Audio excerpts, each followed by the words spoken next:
மூட நம்பிக்கைகளாக இருக்கட்டும், எல்லாத்தையும் உடைத்து எரிந்து ஒரு டோட்டல் ஐக்னோகிளாஸ்டாக வாழ்ந்த ஒரு மனிதர் தான் தந்தை பெரியார் அவர்கள்.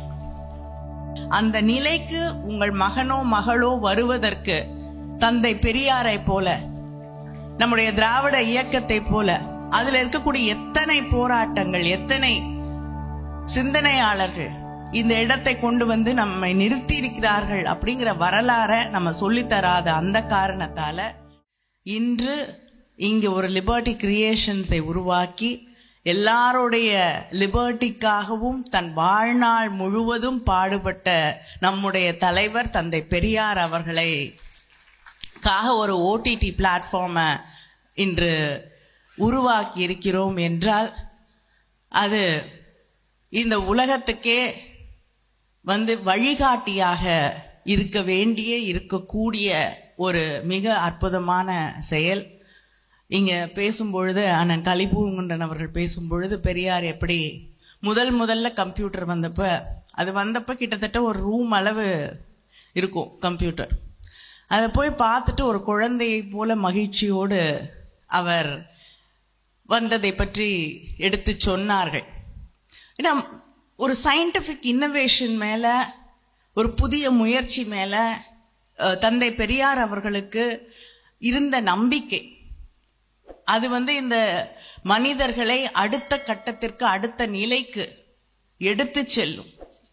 தலைமுறையாக அடிமையாக வாழ்ந்து கொண்டிருக்கக்கூடிய மனிதனை மனிதநேயத்தோடு பார்த்த ஒரு தலைவர் நிச்சயமா அறிவியலை நேசிக்கத்தான் செய்வார்.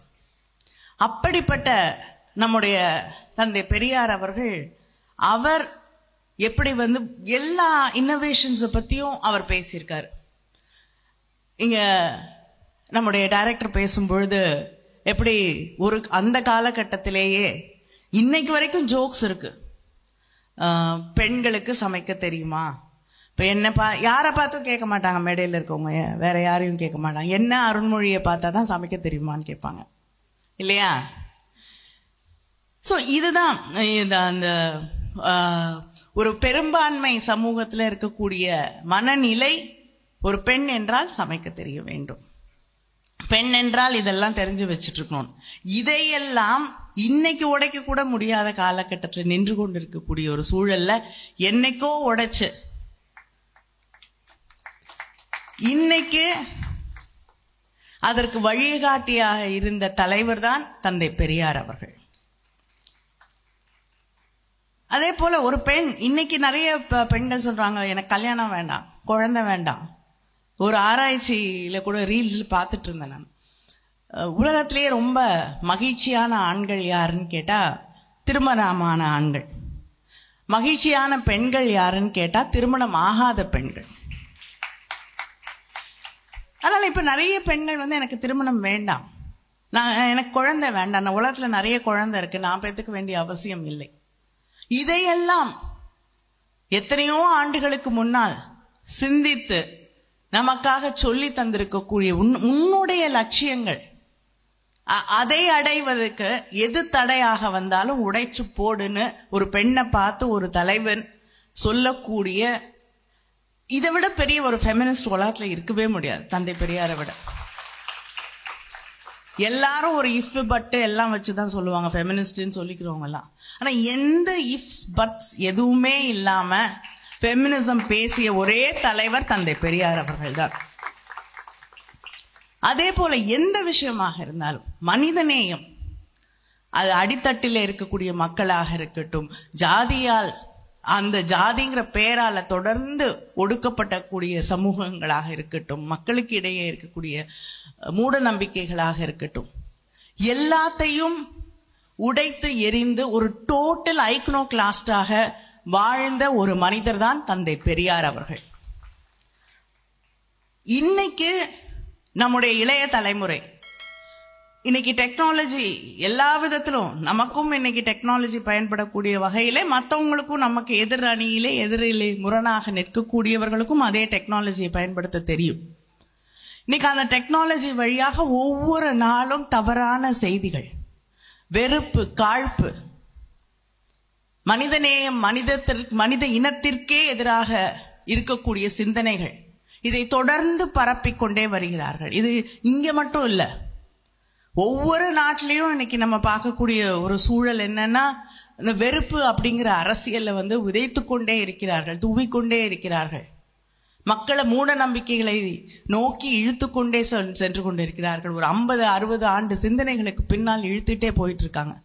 அப்படிப்பட்ட ஒரு சூழலிலே இந்த டெக்னாலஜியை அவர்கள் தொடர்ந்து பயன்படுத்தி இந்த தவறான செய்திகளை திரும்ப திரும்ப திரும்ப திரும்ப பதிவு செய்து கொண்டிருக்கிறார்கள். அந்த சூழல்ல நாமும் இதை கையிலே எடுத்து, அதுவும் இன்னைக்கு மகிழ்ச்சியாக இருக்கக்கூடிய ஒன்று என்னன்னா, இத்தனை இளைஞர்களை இங்கே பார்க்கும் பொழுது நிச்சயமா நான் மறுபடியும் சொல்றேன், இங்க மேடையில அந்த ஸ்கிரீன்ல கூட போட்டிருந்தாங்க பிஜேபி, என்னுடைய படத்தை போட்டு பிஜேபிக்கு நன்றின்னு.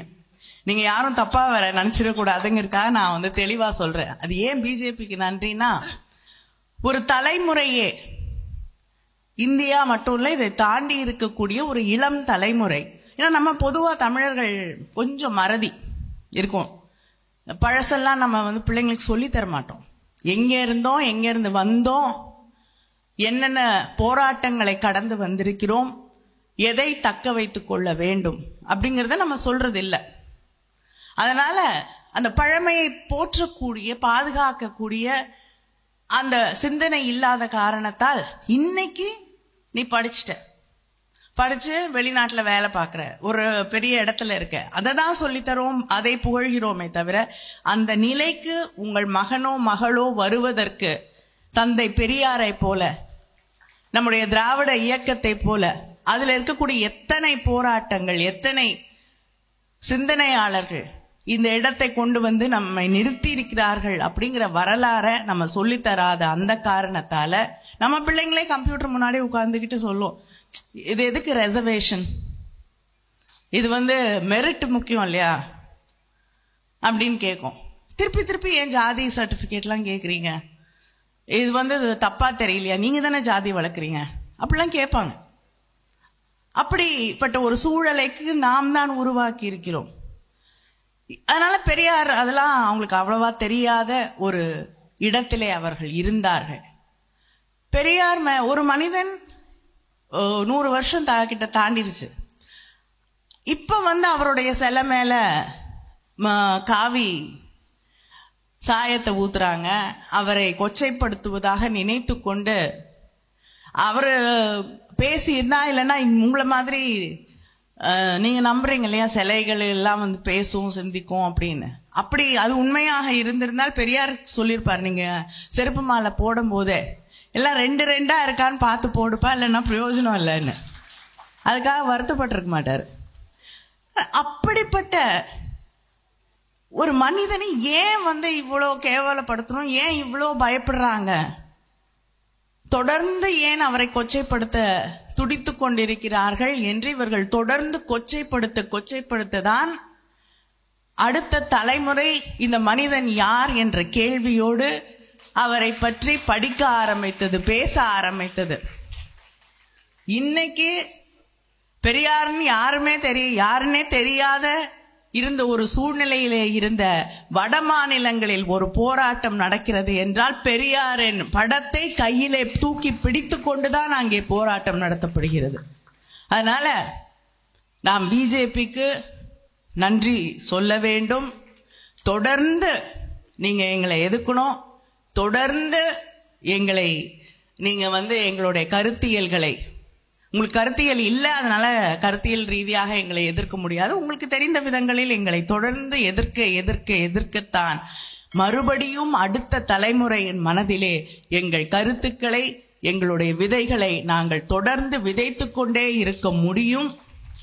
அதற்கான மிக முக்கியமான ஒரு வழித்தடமாக, ஒரு பெர்ஃபெக்ட் வெஹிக்கிளாக தான் இன்னைக்கு இந்த ஓடிடி பிளாட்ஃபார்ம் இன்று உருவாக்கப்பட்டிருக்கிறது. இந்த ஓடிடி பிளாட்ஃபார்மை உருவாக்கிய அத்தனை பேருக்கும் என்னுடைய வாழ்த்துக்கள்.